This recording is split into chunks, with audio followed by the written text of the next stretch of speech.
નમસ્કાર. આજના આ એક્સપ્લેનરમાં ખૂબ ખૂબ સ્વાગત છે.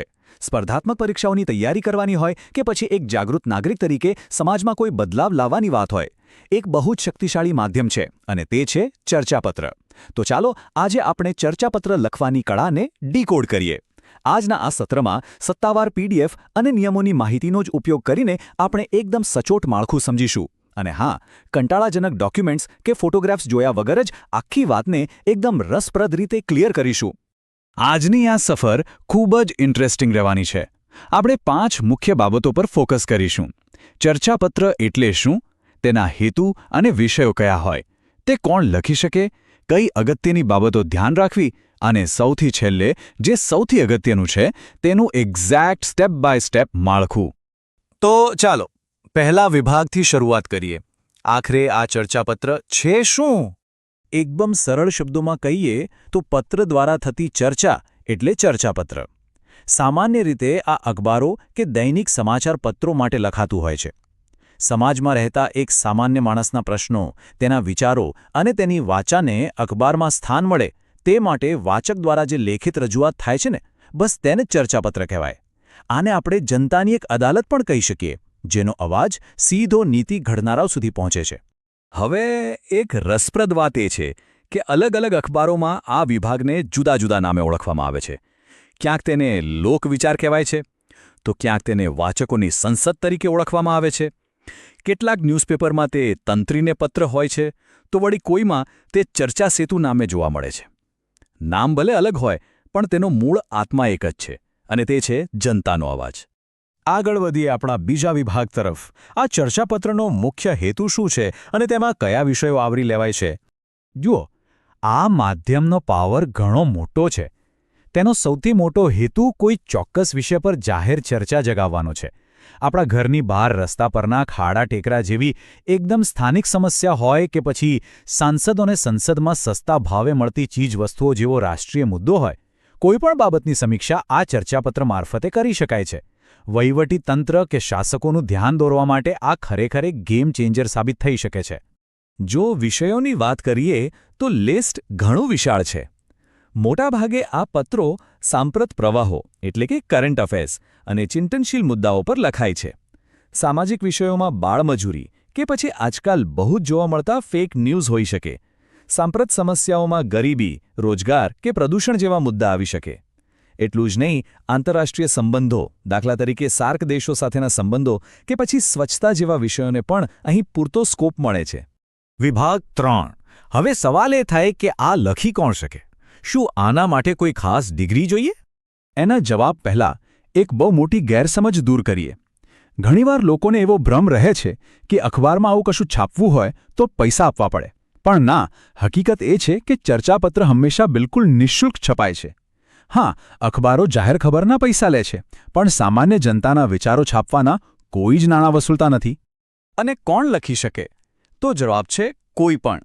જો કોઈની પાસે બહુ ભારે સાહિત્યિક જ્ઞાન ન હોય અને માત્ર કામના મુદ્દા જ હોય તો પણ તે રજૂ કરી શકાય છે. જો મુદ્દાઓ સાચા હશે તો અખબારના તંત્રી તેને જાતે જ સુધારીને સરસ રીતે છાપશે. બસ એક જ શરત છે, લખનારે પોતાનું સાચું નામ અને પૂરું સરનામું અખબારને આપવું પડે છે. જો કે જો છાપામાં નામ ન આપવું હોય તો તેવી વિનંતી ચોક્કસ કરી શકાય છે. વિભાગ 4. હવે આવે છે કામની વાત. લખતી વખતે કઈ બાબતોનું ખાસ ધ્યાન રાખવું? અહીં અમુક રૂલ્સ બહુ જ ક્લિયર છે. ભાષા હંમેશા સરળ રાખવી. જો સરકારની ટીકા કરવી હોય તો પણ સંયમ જાળવીને રચનાત્મક એટલે કે કન્સ્ટ્રક્ટિવ આલોચના જ કરવી જોઈએ. અને હા, પત્રનો અંત હંમેશા આશાવાદી હોવો જોઈએ. સામે પક્ષે શું નથી કરવાનું? તો તળપદી, ગાળો કે તોછડી ભાષાનો પ્રયોગ ક્યારેય ન થવો જોઈએ. આ ઉપરાંત આંતરરાષ્ટ્રીય સંબંધોમાં આપણા મિત્ર દેશોની ટીકા કરવાનું અને કોર્ટમાં પેન્ડિંગ હોય તેવા કેસોની ચર્ચા કરવાનું ટાળવું જ જોઈએ. બીજી કેટલીક નાની પણ અગત્યની ટિપ્સ. લખાણ એકદમ ટુ ધ પોઈન્ટ હોવું જોઈએ. ચર્ચાપત્રને એક ક્લિયર ટાઇટલ આપવું જરૂરી છે. વાક્યો ટૂંકા રાખો. નકામી લાંબી ગોળ ગોળ વાતોનો અહીં કોઈ અર્થ નથી. વધુમાં ઇતિહાસની જૂની વાતો વાગોળવાને બદલે વર્તમાન સમસ્યાઓ અને તેના ઉકેલ પર ધ્યાન આપવું વધારે જરૂરી છે. અને એકની એક વાત રિપીટ ન થાય તે જોવું રહ્યું. અને હવે વિભાગ 5. આ એક્સપ્લેનરનો સૌથી પાવરફુલ અને અગત્યનો ભાગ. પત્રનું સચોટ અને ઔપચારિક માળખું. જો પરીક્ષામાં પૂરા માર્ક્સ લાવવા હોય કે પછી ખરેખર અખબારમાં પત્ર છપાય તેવું જોઈતું હોય તો આ 5 સ્ટેપ્સ ફોલો કરવા જ પડશે. આ 5 સ્ટેપ્સ મળીને એક પરફેક્ટ ચર્ચાપત્ર બનાવે છે. ચાલો આ દરેક સ્ટેપને હવે એક પછી એક ડીકોડ કરીએ. શરૂઆત થાય છે સરનામાઓથી. સૌથી પહેલા કાગળની જમણી બાજુએ મોકલનારની વિગતો આવે છે. જો પરીક્ષામાં લખતા હોઈએ તો સાચું નામ લખવાને બદલે ક ખ ગ લખી શકાય. તેની નીચે સરનામું અને તારીખ આવે. ત્યારબાદ બરાબર નીચેની લાઇનમાં ડાબી બાજુએ મેળવનાર એટલે કે તંત્રીની વિગતો આવે છે. આની શરૂઆત હંમેશા પ્રતિ તંત્રીશ્રીથી થાય અને પછી અખબારનું નામ અને તેમનું સરનામું લખવામાં આવે છે. આ એકદમ સ્ટેન્ડર્ડ ફોર્મેટ છે.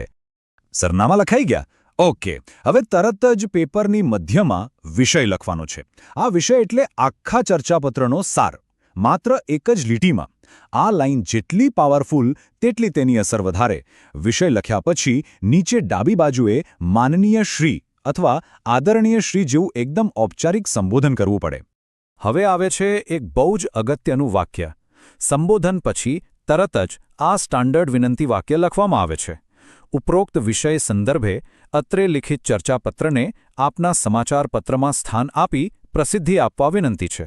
બસ આ એક વાક્ય યાદ રાખી લેવાનું છે. આ વાક્ય ઔપચારિક લેખનની શિસ્ત અને તંત્રી પ્રત્યેનું સન્માન દર્શાવે છે. પેલું વિનંતી વાક્ય પૂરું થાય એટલે આપણો ખરેખરું ચર્ચાપત્ર શરૂ થાય છે. આ છે આપણા પત્રનો મુખ્ય ભાગ. અહીં ફરીથી મધ્યમાં એક સ્પષ્ટ શીર્ષક આપવું. ત્યારબાદ લખાણને 2 અલગ અલગ ફકરામાં ડિવાઇડ કરવું ખૂબ જરૂરી છે. પહેલા ફકરામાં જે તે સમસ્યા કે ઘટનાની ફેક્ટ સાથે રજૂઆત કરવી જોઈએ અને બીજા ફકરામાં તેમાં માત્ર ફરિયાદો નહીં પણ તેના ઉકેલો અને હકારાત્મક સૂચનો હોવા જોઈએ. આખી વાત રજૂ થઈ ગયા પછી તેને વ્યવસાયિક રીતે ક્લોઝ કઈ રીતે કરવું? પત્રની જમણી બાજુએ છેલ્લે લિખિતંગ અથવા શોર્ટમાં લી લખીને નીચે અ બ ક લખવામાં આવે છે. અને હા, ડાબી બાજુએ બિડાણ લખવાનું બિલકુલ ભૂલવાનું નથી. અહીં સ્પષ્ટ કરવું પડે કે આ કવરિંગ લેટરની સાથે મુખ્ય ચર્ચાપત્ર જોડેલું છે. આ પદ્ધતિ એકદમ પ્રોફેશનલ અપ્રોચ બતાવે છે. તો આજના આ એક્સપ્લેનરમાં આપણે ક્લિયર કર્યું કે ચર્ચાપત્ર માત્ર કોઈ સામાન્ય ફરિયાદપત્ર નથી, પણ તે લોકશાહીમાં અવાજ ઉઠાવવાનું એક અત્યંત પાવરફુલ હથિયાર છે. સ્પર્ધાત્મક પરીક્ષાઓ હોય કે રિયલ લાઈફ, જો આ સમજેલા ઔપચારિક માળખાને સાચી રીતે ફોલો કરવામાં આવે તો અસર ચોક્કસ જોવા મળશે.